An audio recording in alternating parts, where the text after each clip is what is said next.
Hallelujah, hallelujah. ನನ್ನ ಆತ್ಮೀಯ ಸಹೋದರ ಸಹೋದರೇ, ಪ್ರತಿ ಶುಕ್ರವಾರ ಉಪವಾಸ ಇದ್ದು ಪ್ರಾರ್ಥಿಸುವಂಥ ವಾಡಿಕೆ. Praise the lord, hallelujah. ಹಾಗಾಗಿ ನಾನು ಪ್ರಾರ್ಥನೆ ಮಾಡಲಿಕ್ಕೆ ಹೋಗುವಾಗ ದೇವರ ವಾಣಿ ನನಗೆ ಉಂಟಾಯಿತು. ಅವತ್ತು ನಾನು ಬೈಕಲ್ಲಿ ಹೋಗ್ತಾ ಇರಬೇಕಾದ್ರೆ ದೇವರ ಸ್ವರ ಕೇಳ್ತದೆ, ಮಗನೇ, ನಿನ್ನ ಕೆಲಸ ಕಾರ್ಯನ ಮಾಡಿಕೊಳ್ಳಕ್ಕೆ ನೀನು ದೈಹಿಕವಾಗಿ ಆರೋಗ್ಯವಾಗಿ ಇರೋದಕ್ಕಾಗಿ ನೀನು 3 ಹೊತ್ತು ತಿಂತಾ ಇದೆಯಾ ತಾನೇ ಅಂದರು. ನನಗೆ ಒಂದು ಪ್ರಶ್ನೆ ಆಯಿತು, ಹೌದಲ್ವಾ? ಎಷ್ಟು ಸಭೆ ಊಟ ಮಾಡ್ತೀವಿ? ನಿಮಗೆ ಕೇಳಿಲ್ಲ, ದೇವ್ರು ನನಗೆ ಕೇಳಿದ್ದು. ನಾನು ಎಲ್ಲಿ ಹೋಗ್ತಾ ಇದ್ದೇನೆ? ಪ್ರಾರ್ಥನೆ ಮಾಡಲಿಕ್ಕೆ ಹೋಗ್ತಾ ಇದ್ದೇನೆ. ಎಲ್ಲಿಗೆ ಹೋಗ್ತಾ ಇದ್ದೇನೆ? ಪರಮಪ್ರಸಾದದ ಸಂಪುಟದಲ್ಲಿರುವ ಯೇಸುನಲ್ಲಿ ಕುಳಿತು ಪ್ರಾರ್ಥನೆ ಮಾಡಲಿಕ್ಕೆ ಹೋಗ್ತಾ ಇದ್ದೀನಿ. Praise the lord, hallelujah. ಇವತ್ತು ನಾವು ಯಾಕಾಗಿ ಇವತ್ತು ನಾವು ಬಂದಿದ್ದೇವೆ? ಇವತ್ತು ತಿಂಗಳ ಮೊದಲನೇ ಶುಕ್ರವಾರ. ಹಾಗಾಗಿ ನಾನು ನನ್ನ ಯೇಸುವಿನ ಬಳಿಗೆ ಹೋಗಬೇಕು. ನನ್ನನ್ನು ಕಳೆದ ತಿಂಗಳು ದೇವರು ಕಾಪಾಡಿದ್ದಾರೆ, ಕಳೆದ ದಿನ ಕಾಪಾಡಿದ್ದಾರೆ, ಕ್ಷಣದ ಹಿಂದೆವರೆಗೂ ಕಾಪಾಡಿದ್ದಾರೆ. ಈಗೋ ಆ ದೇವರಿಗೆ ಕೃತಜ್ಞತೆಯನ್ನು ಹೇಳಿ ಮತ್ತೆ ಆ ದೇವರಿಂದ ಬಲವನ್ನು ಹೊಂದಿ ಮತ್ತೆ ನಾನು ಕುಟುಂಬದಲ್ಲಿ ಶಾಂತಿಯಿಂದ ಸಮಾಧಾನದಿಂದ ಯೇಸುವಿನ ಆಶೀರ್ವಾದದೊಂದಿಗೆ ಜೀವಿಸಬೇಕು ಅಂತ ನಾವು ಬಂದಿದ್ದೀವಿ. Praise the lord, hallelujah. ಕೆಲವರು ಬಂದಿದ್ದೀವಿ ಯಾಕೆ? ನಮ್ಮ ಕಷ್ಟ ನೀಗಿದ್ರೆ ಸಾಕು. ಕೆಲವರು ಬಂದಿದ್ದೀವಿ ನಮ್ಮ ಸಮಸ್ಯೆಗಳಿಂದ ನಾವು ದೂರ ಆದರೆ ಸಾಕು. ಕೆಲವರು ನಮ್ಮ ರೋಗದಿಂದ ದೂರ ಆದರೆ ಸಾಕು. ಕೆಲವರು ನೆಮ್ಮದಿಯಿಂದ ಬದುಕಿದ್ರೆ ಸಾಕು. Praise the lord, hallelujah, hallelujah.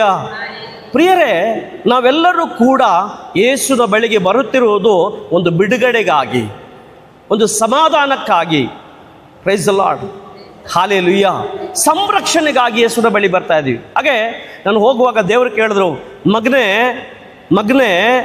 ನಿನ್ನ ಕೆಲಸ ನೀನು ಮಾಡ್ಕೊಳ್ಳೋಕ್ಕೆ, ನಿನ್ನ ದೇಹ ಆರೋಗ್ಯವಾಗಿರ್ಲಿಕ್ಕೆ 3 ಹೊತ್ತು ತಿಂತಾ ಇದೆಯಾ ತಾನೆ? ನನಗೆ ದೇವರು ಕೇಳಿದ್ರು, ಹೌದು.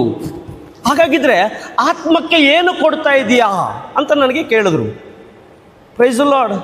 ಯೋಚನೆ ಮಾಡಿ, ಒಂದು ಪ್ರಾರ್ಥನಾ ಜೀವನವನ್ನು, ಒಂದು ಆಧ್ಯಾತ್ಮಿಕವಾದ ಜೀವನವನ್ನು ಜೀವಿಸುತ್ತಿರುವ ನನಗೆ ಈ ಪ್ರಶ್ನೆ ಕೇಳಿದ್ದು, ನಿಮಗಲ್ಲ. ಆಗ ನಾನು ಯೋಚನೆ ಮಾಡಿದೆ, ನಾನು ಪ್ರಾರ್ಥನೆ ಎಲ್ಲ ಕಡೆ ಪ್ರಾರ್ಥನೆಗೆ ಹೋಗ್ತಾ ಇದ್ದೀನಲ್ಲ, ಎಲ್ಲ ಕಡೆ ಶುಭ ಸಂದೇಶವನ್ನು ಸಾರ್ತಾ ಇದ್ದೀನಲ್ಲ. Praise the lord, hallelujah, hallelujah, hallelujah. ಹಾಗಾಗಿ ನಾನು ಯೋಚನೆ ಮಾಡಲಿಕ್ಕೆ ತೊಡಗಿದೆ, ಎಲ್ಲಿ ನಾನು ತಪ್ಪಿದ್ದೇನೆ. ನೋಡಿ ಪ್ರಿಯರೇ, ನಮ್ಮ ದೇಹ ಆರೋಗ್ಯವಾಗಿರಲು, ದೈಹಿಕವಾಗಿ ಮಾನಸಿಕವಾಗಿ ಶಕ್ತಿಯುತನಾಗಿರಲು, ದುಡಿಮೆ ಮಾಡಲು, ಲೌಕಿಕವಾದ ಕೆಲಸಗಳನ್ನು ಮಾಡಲಿಕ್ಕೆ ನಮ್ಮ ದೇಹಕ್ಕೆ ಶಕ್ತಿ ಬೇಕಾ? ಆ ಶಕ್ತಿ ಎಲ್ಲಿಂದ ಸಿಗ್ತದೆ? ನಾವು ಭುಜಿಸುವ ಊಟದಿಂದ. ನಮ್ಮ ಶರೀರಕ್ಕೆ ಶಕ್ತಿ ಎಲ್ಲಿಂದ ಸಿಗ್ತದೆ? ಇದನ್ನ ದೇವರು ಕೇಳಿದ್ದು. ನೀನು ಶಕ್ತಿಯುತನಾಗಿರಲು, ಆರೋಗ್ಯವಂತನಾಗಿರಲು, ನೀನು ದುಡಿಮೆ ಮಾಡಲು, ನಿನಗೆ ಬೇಕಾದ ಶಕ್ತಿಗಾಗಿ ನಿನ್ನ ದೇಹಕ್ಕೆ 3 ಹೊತ್ತು ಊಟ ಕೊಡ್ತಾ ಇದೆಯಲ್ವಾ? ಆತ್ಮಕ್ಕೇನು ಕೊಡ್ತಾ ಇದೆಯಾ? ಈ ದೇಹದೊಳಗೆ ಇರುವಂತಹ ಆತ್ಮಕ್ಕೆ ಏನು ನೀನು ಕೊಡ್ತಾ ಇದೆಯಾ? Praise the lord, hallelujah. ಯೇಸುವೇ ಸ್ತೋತ್ರ, ಯೇಸುವೇ ವಂದನೆ, ಯೇಸುವೇ ಆರಾಧನೆ, ಹಾಲೆಲೂಯ. ನನ್ನ ಆತ್ಮೀಯ ಸಹೋದರ ಸಹೋದರಿ, ಯಾಕಂದರೆ ನಾನು ಯೋಚನೆ ಮಾಡಲಿಕ್ಕೆ ತೊಡಗಿದೆ. ಯೋಚನೆ ಮಾಡಿದಾಗ ಮಾತ್ರವೇ ನನಗೆ ಅರ್ಥ ಆಯಿತು, ನಾನು ಎಲ್ಲಿ ತಪ್ಪಿದ್ದೇನೆ. ನಾನು ಹೇಳಿಕೊಡ್ತೇನೆ, ಆಧ್ಯಾತ್ಮಿಕವಾದ ಆತ್ಮದ ಭೋಜನ ಯಾವುದು ಅಂತ. Praise the Lord. ಹಾಗಾಗಿ ಆದಿಕಾಂಡದಲ್ಲಿ ನೋಡ್ತೀವಿ, 1ನೇ ಅಧ್ಯಾಯದಲ್ಲಿ 28ರಿಂದ 29 ವಾಕ್ಯ ಓದಿ ನೋಡಿ. ಸರ್ವೇಶ್ವರ ಸ್ವಾಮಿ ಏನು ಮಾಡಿದ್ರು? ಮೊದಲಿಗೆ ಮನುಷ್ಯನನ್ನು ಉಂಟು ಮಾಡಿದ್ರು ಅಥವಾ ಮನುಷ್ಯನಿಗೆ ಬೇಕಾಗಿದ್ದನ್ನು ಉಂಟು ಮಾಡಿದ್ರು? Praise the lord, hallelujah.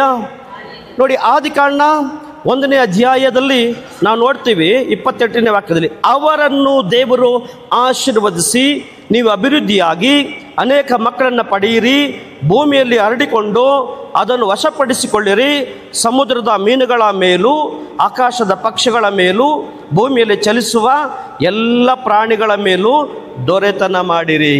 Price the lord, hallelujah, hallelujah. ಯೇಸುವೇ ಸ್ತೋತ್ರ, ಯೇಸುವೇ ವಂದನೆ, ಯೇಸುವೇ ಆರಾಧನೆ, ಹಾಲೆಲೂಯ. ಸರ್ವೇಶ್ವರ ಸ್ವಾಮಿ ಮನುಷ್ಯನಿಗೆ ಅಗತ್ಯವಾದ ಎಲ್ಲವನ್ನು ಕೂಡ ಸೃಷ್ಟಿ ಮಾಡಿ, ಆ ಸೃಷ್ಟಿಯಲ್ಲಿ ತನ್ನ ಪ್ರತಿರೂಪವಾದ ಪ್ರತಿಹೋಲಿಕೆಯಾದ ಮನುಷ್ಯರನ್ನು ಆ ಏದೋನ್ ತೋಟದಲ್ಲಿ ಬಿಟ್ಟರು, ಸೃಷ್ಟಿಗಳ ಮೇಲೆ ದೊರೆತನ ಮಾಡಲಿಕ್ಕೆ.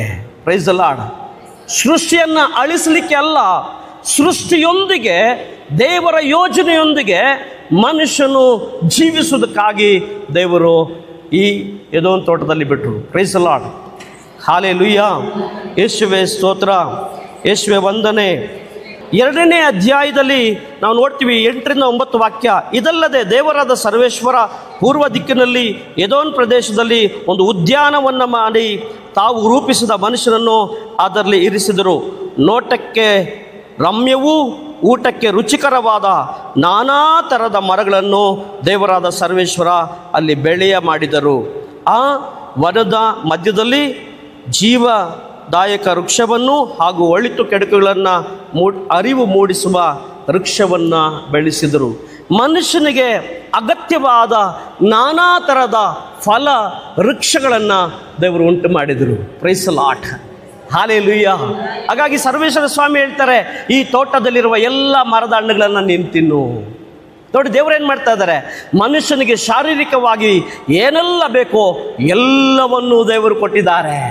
ಮನುಷ್ಯನು ನೆಮ್ಮದಿಯಿಂದ ಅವನು ಸುರಕ್ಷಿತನಾಗಿ ಜೀವಿಸಲಿಕ್ಕೆ ಈ ಭೂಮಿ ಮೇಲೆ ಏನು ಬೇಕೋ ಎಲ್ಲವನ್ನೂ ದೇವರು ಕೊಟ್ಟಿದ್ದಾರೆ. ನನ್ನ ಆತ್ಮೀಯ ಸಹೋದರ ಸಹೋದರಿ, ಇವತ್ತು ಆದಿ ಕಾಂಡದಲ್ಲಿ ನೋಡ್ತೇವೆ, ಮನುಷ್ಯನು ಪ್ರಲೋಭನೆಯಲ್ಲಿ ಬಿದ್ದು ಹೋಗಿದ್ದು ಆಹಾರದಲ್ಲೇ.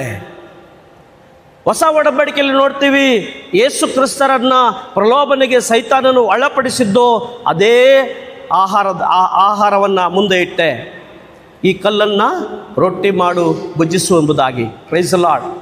ಎಲಿಯ ಪ್ರವಾದಿ ಕೇರಿ ತಳದಲ್ಲಿ ಕುಳಿತುಕೊಂಡಿದ್ದಾಗ ಎಲಿಯ ಪ್ರವಾದಿಗೆ ಅನುದಿನವೂ ದೇವರು ರೊಟ್ಟಿಯನ್ನು ಮಾಂಸವನ್ನು ಕೊಟ್ಟು ಅವನನ್ನು ಪೋಷಿಸಿದರು. Praise the lord. ಹಲ್ಲೆಲೂಯಾ. ಕಾಗೆಯ ಮುಖಾಂತರ ತನ್ನ ಮಕ್ಕಳನ್ನು ದೇವರು ಹೇಗೆ ಪೋಷಿಸಿದ್ರು? ತನ್ನನ್ನು ನಂಬಿ ನಡೆದ ಎಲಿಯ ಪ್ರವಾದಿನ ದೇವರು ಹೇಗೆ ಪೋಷಿಸಿದ್ರು? ರೊಟ್ಟಿ ಮತ್ತು ಮಾಂಸದ ಮುಖಾಂತರ. Praise the lord. Hallelujah, hallelujah. ಅದಕ್ಕೆ ಪ್ರಿಯರೇ, ನಾನು ಹೇಳಿದ್ದು, ನಾವು ಆತ್ಮಿಕವಾಗಿ ಬಲ ಹೊಂದಬೇಕಾದ್ರೆ ಬರೀ ಶರೀರವನ್ನು ಬಲಪಡಿಸಿದ್ರೆ ಸಾಕಾಗೋದಿಲ್ಲ, ನಮ್ಮ ಆತ್ಮವನ್ನು ಕೂಡ ನಾವು ಬಲಪಡಿಸಬೇಕು. ಅದನ್ನೇ ನನಗೆ ದೇವರು ಕೇಳಿದ್ದು, 3 ಹೊತ್ತು ಸರಿಯಾಗಿ ತಿಂತಾ ಇದೆಯಲ್ಲ, ಯಾಕೆ ತಿಂತಾ ಇದೆಯಾ? ನಿನ್ನ ದೇಹವನ್ನು ಆರೋಗ್ಯವಾಗಿ ಇಟ್ಕೊಳ್ಳೋಕ್ಕೆ, ನಿನ್ನ ಕೆಲಸ ಕಾರ್ಯಗಳನ್ನು ಮಾಡಲಿಕ್ಕೆ 3 ಹೊತ್ತು ನೀನು ಊಟ ಮಾಡ್ತಾ ಇದೆಯಾ ತಾನೇ? ಆತ್ಮಕ್ಕೆ ಏನು ಕೊಟ್ಟಿದೆಯಾ ಅಂತ ಅವತ್ತು ನನಗೆ ಪ್ರಶ್ನೆ ಮಾಡಿದ್ರು ದೇವರು. Praise the lord. Hallelujah, hallelujah. ಅದಕ್ಕಾಗಿ ನಾನು ಹಾಡಿಸಿದೆ, ಅನುದಿನವೂ ಅನ್ನಪಾನ ದೇವನೇ ನೀಡಿರುವೆ, ಕ್ಷಣ ಕ್ಷಣವು ಉಸಿರಿಗಾಗಿ ಗಾಳಿಯ ನೀಡಿರುವೆ, ವಂದನೆ ದೇವಾ ಯೇಸು ದೇವಾ, ವಂದನೆ ರಾಜ ಯೇಸು ರಾಜ. ಮನುಷ್ಯನು ಸುಭದ್ರತೆಯಿಂದ ನೆಮ್ಮದಿಯಿಂದ ಜೀವಿಸಲು ಮನುಷ್ಯನಿಗೆ ಅಗತ್ಯವಾದದ್ದೆಲ್ಲವನ್ನು ದೇವರು ಕೊಟ್ಟರು. ಆದರೆ ಮನುಷ್ಯ ಏನು ಮಾಡ್ದ? ಈ ಲೋಕದಲ್ಲಿ ಮನುಷ್ಯನಿಗೆ ಅಗತ್ಯವಾದದ್ದನ್ನು ಏನು ಕೊಟ್ಟರೋ ದೇವರು, ಅದನ್ನು ಮಾತ್ರ ಅವನು ಬಳಸ್ಕೊಂಡ, ಅದರಿಂದ ಮಾತ್ರ ಹೋದ. ಆದರೆ ಇದನ್ನೆಲ್ಲವನ್ನು ಕೊಟ್ಟ ದೇವರನ್ನ ಮರೆತು ಹೋದ. Praise the lord. ಹಲ್ಲೆಲೂಯಾ. ಮತ್ತಾಯ 6:33 ಓದಿ ನೋಡಿ. ನೀವಾದರೂ ಮೊದಲು ದೇವರ ರಾಜ್ಯಕ್ಕಾಗಿ, ಅವರ ಸತ್ಸಂಬಂಧಕ್ಕಾಗಿ ತವಕ ಪಡಿ. ಕ್ರೈಸ್ತ ಮಕ್ಕಳಾದ ನಾನು ಮತ್ತು ನೀವು ಮೊದಲು ಲೋಕವನ್ನೆಲ್ಲ ಹುಡುಕಬೇಕಾಗಿರೋದು, ಲೋಕದಲ್ಲಿ ಜೀವಿಸಲಿಕ್ಕೆ ಅಲ್ಲ ಮೊದಲು ತಾಪತ್ರಯ ಪಡಬೇಕಾಗಿರೋದು. ಮೊದಲು ಈ ಲೋಕದಲ್ಲಿ ಜೀವಿಸಲು, ಈ ಲೋಕದಲ್ಲಿ ನೀನು ನೆಮ್ಮದಿಯಾಗಿ ಬದುಕಲು, ಈ ಲೋಕದಲ್ಲಿ ಕ್ರಿಸ್ತನ ಮಗನಾಗಿ ಬದುಕಬೇಕಾದ್ರೆ ನೀನು ಆತನೊಂದಿಗೆ ಸತ್ಸಂಬಂಧದಲ್ಲಿ ಇರುವಾಗ ಮಾತ್ರವೇ ಈ ಲೋಕದಲ್ಲಿ ಜೀವಿಸಲಿಕ್ಕೆ ಸಾಧ್ಯ ಆಗ್ತದೆ. Praise the lord. ಹಲ್ಲೆಲೂಯಾ. ಈ ಲೋಕದಲ್ಲಿ ಜೀವಿಸ್ಬೋದು, ಪರಲೋಕವನ್ನು ಕೂಡ ನೀವು ಸ್ವಂತ ಮಾಡಿಕೊಳ್ಬೋದು. Praise the lord. Hallelujah, hallelujah. ಹಾಗಾಗಿ ಪ್ರೀತಿಯ ಸಹೋದರ ಸಹೋದರಿ, ಇವತ್ತೇನು ಮನುಷ್ಯನಿಗೆ ಏನು ಅಗತ್ಯವಾಗಿದೆಯೋ, ಮನುಷ್ಯ ಜೀವಿಸಲಿಕ್ಕೆ ಏನು ಅಗತ್ಯ? ಗಾಳಿ ಬೇಕು, ನೀರು ಬೇಕು, ಊಟ ಬೇಕು, ಬೇಡವಾ? ಗಾಳಿ, ನೀರು, ಬೆಳಕು, ಊಟ ಬೇಕಾ ಬೇಡವಾ? ಮನೆ ಇಲ್ಲಾಂದ್ರೂ ಪರವಾಗಿಲ್ಲ, ಮರದ ಕೆಳಗೆ ಜೀವನ ಮಾಡ್ಬೋದು. ಗಾಳಿ ಇಲ್ಲಂದ್ರೆ ಬದುಕಕ್ಕಾಗ್ತದಾ? ನೀರಿಲ್ಲಾಂದ್ರೆ ಬದುಕಕ್ಕಾಗ್ತದಾ? ಹೋಗ್ಲಿ ಬೆಳಕಿಲ್ಲ ಅಂದರೆ ಬದುಕಕ್ಕಾಗ್ತದಾ? ಹೋಗ್ಲಿ ಊಟ ಇಲ್ಲಾಂದ್ರೆ ಬದುಕಕ್ಕಾಗತ್ತಾ? ನೋಡಿ, ಇವೆಲ್ಲವನ್ನ ದೇವರು ನಮಗೆ ಕೊಟ್ಟರು. Praise the lord, hallelujah. ನಾನಾಗಲೇ ಹೇಳಿದೆ, ಆದಿ ತಂದೆ ತಾಯಿಗಳು ದೇವರ ಆ ಒಂದು ಸತ್ಸಂಬಂಧವನ್ನು ಕಳೆದುಕೊಂಡದ್ದು ಹೇಗೆ? ಭುಜಿಸಬೇಡ ಅಂತ ಹೇಳಿದ ವೃಕ್ಷದ ಫಲವನ್ನು ಮನುಷ್ಯ ಪ್ರಥಮವಾಗಿ ಬಿದ್ದು ಹೋಗಿದ್ದು ಊಟದಲ್ಲೇ. Hallelujah, hallelujah. ಹಾಗಾಗಿ ಪ್ರೀತಿಯ ಸಹೋದರ ಸಹೋದರಿ, ಯೋಹಾನ್ ಸುವಾರ್ತೆಯಲ್ಲಿ ಯೇಸು ಸ್ವಾಮಿ ಹೇಳ್ತಾರೆ, ಅಳಿದು ಹೋಗುವ ಆಹಾರಕ್ಕಾಗಿ ದುಡಿಬೇಡಿ, ನಿತ್ಯ ಜೀವ ಕೊಡುವ ಆಹಾರಕ್ಕಾಗಿ ನೀವು ದುಡಿಯಿರಿ. Praise the lord, hallelujah. ಯೋಹಾನನ ಶುಭ ಸಂದೇಶದಲ್ಲಿ ನಾವು ನೋಡ್ತೀವಿ, 6ನೇ ಅಧ್ಯಾಯದಲ್ಲಿ 26ನೇ ವಾಕ್ಯ ಓದೋಣ. ಯೇಸು ಅವರಿಗೆ, ನಾನು ನಿಮಗೆ ಸತ್ಯವಾಗಿ ಹೇಳುತ್ತೇನೆ, ನೀವು ನನ್ನನ್ನು ಹುಡುಕಿಕೊಂಡು ಬಂದಿದ್ದು ಸೂಚಕ ಕಾರ್ಯಗಳನ್ನು ನೋಡಿ ಗ್ರಹಿಸಿಕೊಂಡಿದ್ದರಿಂದಲ್ಲ, ಹೊಟ್ಟೆ ತುಂಬುವಷ್ಟು ರೊಟ್ಟಿ ಸಿಕ್ಕದ್ರಿಂದ. ಅಳಿದು ಹೋಗುವ ಆಹಾರಕ್ಕಾಗಿ ದುಡಿಬೇಡಿ, ಉಳಿಯುವ ಮತ್ತು ನಿತ್ಯ ಜೀವ ನೀಯುವ ಆಹಾರಕ್ಕಾಗಿ ದುಡಿಯಿರಿ. Praise the lord, hallelujah, hallelujah. ಯೇಸುವೇ ಸ್ತೋತ್ರ. ಇವತ್ತು ಮನುಷ್ಯ ಯಾವುದಕ್ಕಾಗಿ ದುಡಿತಾ ಇದ್ದಾನೆ? ಯಾವುದಕ್ಕಾಗಿ ಓಡ್ತಾ ಇದ್ದಾನೆ? ಯಾವುದಕ್ಕಾಗಿ ತಾಪತ್ರಯ ಪಡ್ತಾ ಇದ್ದಾನೆ? ಅಳಿದು ಹೋಗುವಂಥದ್ದಕ್ಕಾಗಿ. ಗುರುಗಳು ಹೇಳ್ತಾರೆ, ಇವತ್ತು ದೇವಾಲಯಕ್ಕೆ ಜನರು ಬರಲಿಕ್ಕೆ ಕಡಿಮೆ ಆಗಿಬಿಟ್ಟಿದ್ದಾರೆ. ಕಾರಣ ಏನು? ಅಳಿದು ಹೋಗುವುದರ ಹಿಂದೆ ಹೋಗ್ತಾ ಇದ್ದಾರೆ, ನಿತ್ಯ ಜೀವ ಕೊಡುವುದರಿಂದ ಹೋಗ್ತಾ ಇಲ್ಲ. Praise the lord, hallelujah. ಹೌದು ಪ್ರಿಯರೇ, ನಾನು ಯೋಚನೆ ಮಾಡಲಿಕ್ಕೆ ಪ್ರಾರಂಭಿಸಿದೆ. ಬೆಳವಣಿಗೆಯ ಒಂದು ಧ್ಯಾನಕ್ಕೆ ಹೋದೆ. ಅಲ್ಲಿ ಒಂದು ನಿರ್ಧಾರ ತೆಗೆದುಕೊಂಡೆ. ನನ್ನಲ್ಲಿದ್ದಂಥ ಕೊರತೆ ನನ್ನ ಆತ್ಮಕ್ಕೆ ಬಲಹೀನವಾಗಿದೆ. ಹಾಗಾದ್ರೆ ನಾನೆಲ್ಲಿ ಬಲಹೀನವಾಗಿದ್ದೇನೆ? ಆತ್ಮಕ್ಕೆ ಏನು ಕೊಟ್ಟಿದೆಯಾ ಅಂತ ಪ್ರಶ್ನೆ ಕೇಳಿದಾಗ ಈ ಧ್ಯಾನದಲ್ಲಿ ನನಗೆ ಜ್ಞಾನೋದಯ ಆಯಿತು. ಏನು ಗೊತ್ತಾ? ನಾನು ಪ್ರಾರ್ಥನೆಗಳಿಗೆ ಹೋಗ್ತಾ ಇದ್ದೆ, ದೇವರ ವಾಕ್ಯ ಸಾರ್ತಾ ಇದ್ದೆ, ನಾನು ನನ್ನ ಪರ್ಸ್ನಲ್ ಪ್ರೇಯರು ಮಾಡ್ತಾ ಇದ್ದೆ, ಮನೆಯಲ್ಲಿ ಪ್ರೇಯರ್ ಮಾಡ್ತಾ ಇದ್ದೆ, ಎಲ್ಲಿ ಪ್ರೇಯರ್ಗಳಿದ್ದೆ ಹೋಗ್ತಾ ಇದ್ದೆ, ಶುಭ ಸಂದೇಶವನ್ನು ಸಾರ್ತಾ ಇದ್ದೆ. ಆದರೆ ಒಂದು ಸ್ಥಳದಲ್ಲಿ ನಾನು ಎಡವಿದ್ದೆ. ಅಲ್ಲಿ ನಿರ್ಧಾರ ತೆಗೆದುಕೊಂಡೆ ಧ್ಯಾನದಲ್ಲಿ, ಇನ್ನು ಮೇಲೆ ಪ್ರತಿದಿನ ದಿವ್ಯಬಲಿ ಪೂಜೆಯಲ್ಲಿ ನಾನು ಭಾಗವಹಿಸ್ತೇನೆ, ದಿವ್ಯಬಲಿ ಪೂಜೆಯಲ್ಲಿ ದಿವ್ಯ ಪರಮಪ್ರಸಾದವನ್ನು ಸ್ವೀಕರಿಸ್ತೇನೆ. ತಪ್ಪದೆ ವಾರಕ್ಕೆ ಒಂದು ಸಾರಿ ಆದರೂ ಒಳ್ಳೆಯ ಪಾಪ ನಿವೇದನೆಯನ್ನು ಮಾಡ್ತೇನೆ. ಆಗ ನನಗೆ ಜ್ಞಾನೋದಯ ಆಯಿತು.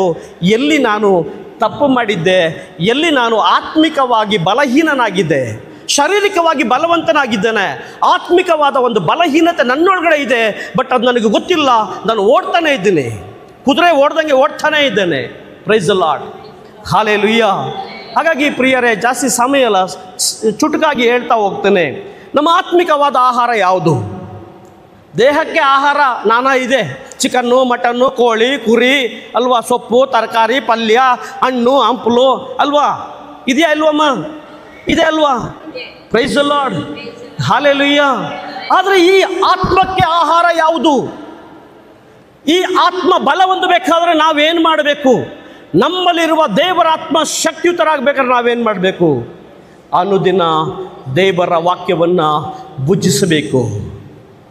Price the lord, hallelujah. ಅದಕ್ಕೆ ನಾನು ಹೇಳಿದೆ, ಆದಿ ತಂದೆ ತಾಯಿಗಳು ದೇವರ ಸತ್ಸಂಬಂಧವನ್ನು ಕಳೆದುಕೊಂಡು ಊಟದಲ್ಲಿ, ಪಾಪದಲ್ಲಿ ಬಿದ್ದು ಹೋಗಿದ್ದು ಕೇವಲ ಊಟದಲ್ಲಿ. Hallelujah, hallelujah. ಹಾಗಾಗಿ ಪ್ರೀತಿಯ ಸಹೋದರ ಸಹೋದರಿ, ಯೇಸು ಸ್ವಾಮಿನ ಹೇಳ್ತಾರೆ, ಮತ್ತಾಯ 4ನೇ ಅಧ್ಯಾಯ 4ನೇ ವಾಕ್ಯದಲ್ಲಿ ಸೈತಾನನಿಗೆ ಯೇಸು ಉತ್ತರ ಕೊಡ್ತಾರೆ, ಮನುಷ್ಯನು ಜೀವಿಸುವುದು ಕೇವಲ ಆಹಾರದಿಂದಲ್ಲ, ದೇವರಾಡುವ ಒಂದೊಂದು ವಚನದಿಂದಲೋ. ಹಾಗಾಗಿ ನಮ್ಮ ಅನುದಿನದ ಬದುಕಿನಲ್ಲಿ ಪ್ರತಿದಿನ ಒಂದು ವಾಕ್ಯವಾದರೂ ಓದಿ ಧ್ಯಾನಿಸಬೇಕು. Praise the lord, hallelujah. ಎರಡನೇದಾಗಿ, ನಮ್ಮ ಕ್ರೈಸ್ತಿಯ ಬದುಕಿನಲ್ಲಿ ಅತಿ ಮುಖ್ಯವಾಗಿ ಪ್ರಾರ್ಥನೆ ಇರಬೇಕು. ಯೇಸು ಪ್ರತಿದಿನ ಮುಂಜಾನೆ ಬೆಳಕರಿಯುವುದಕ್ಕೆ ಮುಂಚೆ ಬೆಟ್ಟಕ್ಕೆ ಹೋಗ್ತಾ ಇದ್ರು. ಯಾಕೆ? ಏಕಾಂತವಾಗಿ ತಂದೆಯೊಂದಿಗೆ ಒಂದಾಗಲಿಕ್ಕೆ ಹೋಗ್ತಾ ಇದ್ರು. ಪ್ರತಿದಿನ ಸಂಜೆ ಅವರ ಸೇವಾ ಕಾರ್ಯವನ್ನು ಮುಗಿದಿದ್ದ ತಕ್ಷಣ ಪ್ರೇಷಿತರೆಲ್ಲ ಕಳಿಸ್ಬಿಟ್ಟು ಅವರು ನಿರ್ಜನ ಪ್ರದೇಶಕ್ಕೆ ಹೋಗ್ತಾ ಇದ್ರು. ಅವರು ಮುಂಜಾನೆ ಬೆಳಕು ಅರಿಯುವವರೆಗೂ ಕೂಡ ಅಲ್ಲೇ ಇದ್ದು ಪ್ರಾರ್ಥಿಸುತ್ತಾ ಇದ್ರು. Praise the lord, hallelujah. ಹಾಗಾಗಿ ಪೌಲರು ಹೇಳುತ್ತಾರೆ, ಪ್ರಾರ್ಥನಾ ಜೀವನವನ್ನು ನಡೆಸಿರಿ. ಪ್ರಾರ್ಥನಾ ಜೀವನವನ್ನು ಜೀವಿಸಿರಿ, ಲೋಕದ ಜೀವನವನ್ನು ಜೀವಿಸಿ ಅಂತ ಪೌಲ ಹೇಳಿಲ್ಲ. ಪ್ರಾರ್ಥನಾ ಜೀವನವನ್ನು ಜೀವಿಸಿರಿ. Praise the lord. ಹಲ್ಲೆಲೂಯಾ. ಪ್ರಿಯರೇ, ಈ ಪ್ರಾರ್ಥನೆ ಯಾಕೆ ನಮಗೆ ಮುಖ್ಯ? ಯಾಕೆ ನಮಗೆ ಮುಖ್ಯ? ಪ್ರಭು ಕ್ರಿಸ್ತರ ಮುಂದೆ ನೀವು ನಿಲ್ಲಬೇಕಾದ್ರೆ ಶಕ್ತಿ ಬೇಕು. ಲೂಕ 21:36 ವಾಕ್ಯ ಓದಿ. ಬಂದೊದಗಲಿರುವ ಇವೆಲ್ಲಗಳಿಂದಲೂ ಪಾರಾಗಿ ನರಪುತ್ರನ ಮುಂದೆ ನಿಲ್ಲಲು ಶಕ್ತರಾಗುವಂತೆ ನಿರಂತರವಾಗಿ ಪ್ರಾರ್ಥನೆ ಮಾಡುತ್ತಾ ಎಚ್ಚರಿಕೆಯಾಗಿರಿ. Hallelujah, hallelujah, hallelujah. ಪ್ರಾರ್ಥನೆ ನಮ್ಮನ್ನು ಬಲಪಡಿಸುತ್ತದೆ. ಈ ಪ್ರಾರ್ಥನೆ ಪಾಪದಲ್ಲಿ ಬೀಳದಂತೆ ನಿನ್ನನ್ನು ಆತ್ಮಿಕವಾಗಿ ಬಲಪಡಿಸ್ತದೆ. ಪ್ರಿಯರೇ, ಮೊದಲು ಹೇಳಿ, ನಮ್ಮ ಆತ್ಮದ ಭೋಜನ ಯಾವುದು ಹೇಳಿ? ಯಾವುದು? ಮೊದಲು ಏನು? ದೇವರ ವಾಕ್ಯ. ಎರಡನೇದಾಗಿ ಏನು ಹೇಳಿ? ಪ್ರಾರ್ಥನೆ. ಮೂರನೇದಾಗಿ ಪರಮ ಪ್ರಸಾದ. ಯಾವುದು ಹೇಳಿ? ಪರಮ ಪ್ರಸಾದ. Hallelujah, hallelujah. ಯೇಸುವೆ ವಂದನೆ, ಯೇಸುವೆ ಆರಾಧನೆ. ಯೋಹಾನನ ಶುಭ ಸಂದೇಶ 6ನೇ ಅಧ್ಯಾಯ 52ರಿಂದ 59ರವರೆಗೆ ಓದಿ ನೋಡಿ. 59ರವರೆಗೆ ನೋಡಿ. ನನ್ನ ಶರೀರವನ್ನು ಭುಜಿಸಿ ಪಾನ ಮಾಡುವಲ್ಲಿ ನಿತ್ಯ ಜೀವ ಇರ್ತದೆ, ಜೀವ ಇದೆ. ಹಲ್ಲೆಲೂಯಾ. ಇಷ್ಟು ದಿನ ನಾನು ಸೇವಕ ಅಲ್ವಾ, ನಾವು ಬ್ರದರ್ ಅಲ್ವಾ, ನಾವು ಪ್ರಾರ್ಥನೆ ಮಾಡೋಣಲ್ವಾ? ಓಡು ಓಡು ಓಡು, ಮರಿಯಣ್ಣ ಪಳ್ಳಕ್ಕೂ ಓಡು, ಇನ್ನೊಂದು ಕಡೆಗೆ ಓಡು, ಡಿವೈನ್ಗೆ ಹೋಗು, ಲೋಗೋಸ್ಗೂ ಹೋಗು, ನಾನು ಈ ಬೆಂಗಳೂರು ಧರ್ಮಕ್ಷೇತ್ರದ ನವೀಕರಣದ ತಂಡದಲ್ಲಿ ಕೆಲಸ ಮಾಡು, ಎಲ್ಲ ಕಡೆ ಮಾಡು. ದೇವರು ಹೇಳ್ತಾ ಇದ್ದಾರೆ, ನಿನ್ನ ಆತ್ಮಿಕವಾಗಿ ನಿನ್ನ ಆತ್ಮಕ್ಕೆ ಏನು ಕೊಡ್ತಾ ಇದೆಯಾ? ನಮ್ಮ ಆತ್ಮದ ಭೋಜನ ಏನು? ದೇವರ ವಾಕ್ಯ, ಪ್ರಾರ್ಥನೆ, ಪರಮ ಪ್ರಸಾದ. ಇವು ಯಾವುದರಲ್ಲಿ ಒಂದು ಕೂಡ ತಪ್ಪಿಸುವ ಹಾಗಿಲ್ಲ. ಹಾಗಾಗಿ ಯಾವಾಗ ಫಾದರ್ ಪ್ರಿನ್ಸ್ ನಮಗೆ ಆತ್ಮಿಕವಾದ ಬದುಕಿನಲ್ಲಿ ಯಾವುದೆಲ್ಲ ಇಂಪಾರ್ಟೆಂಟ್ ಒಂದು ನಿರ್ಧಾರ ತೆಗೆದುಕೊಳ್ಳಿ ಅಂತ ಹೇಳಿದ್ರು ನನಗೆ. ನಿರ್ಧಾರ. ಆಗ ನಾನು ಯೋಚನೆ ಮಾಡಿದೆ, ಏನು ನಿರ್ಧಾರ ತಗೊಳ್ಬೇಕು? ಆಗ ದೇವರು ನನಗೆ ಜ್ಞಾನ ಕೊಟ್ಟರು. ಏನಂತಂದರೆ, ನಾನು ಎಲ್ಲಿ ಬಲಹೀನನಾಗಿದ್ದೆ, ಅನುದಿನದ ಬಲಿಪೂಜೆಗೆ ಹೋಗ್ತಾ ಇರಲಿಲ್ಲ. ವಾರಕ್ಕೊಂದ್ಸರಿ ಬಲಿಪೂಜೆ ಮಿಸ್ ಇಲ್ಲ, ಆದರೆ ಪ್ರತಿದಿನ. Hallelujah, hallelujah. ಹಾಗಾಗಿ ನನ್ನ ಆತ್ಮೀಯ ಸಹೋದರ ಸಹೋದರರೇ, ನಮ್ಮ ಅನುದಿನದ ಬದುಕಿನಲ್ಲಿ ನಮಗೆ ಮುಖ್ಯವಾಗಿ ಬೇಕಾಗಿರೋದು ದೇವರ ವಾಕ್ಯ, ಪ್ರಾರ್ಥನೆ, ಪರಮ ಪ್ರಸಾದ. Praise the lord. ಹಲ್ಲೆಲೂಯಾ. ಯೇಸುವೇ ಸ್ತೋತ್ರ. 54ನೇ ವಾಕ್ಯ ಓದಿ ನೋಡಿ. ನನ್ನ ಮಾಂಸವನ್ನು ತಿಂದು ನನ್ನ ರಕ್ತವನ್ನು ಕುಡಿಯುವನಲ್ಲಿ ನಿತ್ಯ ಜೀವ ಇರುತ್ತದೆ, ಅಲ್ಲದೆ ಅಂತಿಮ ದಿನದಂದು ನಾನು ನಿಮ್ಮನ್ನು ಜೀವಕ್ಕೆ ಎಬ್ಬಿಸುತ್ತೇನೆ. Praise the lord.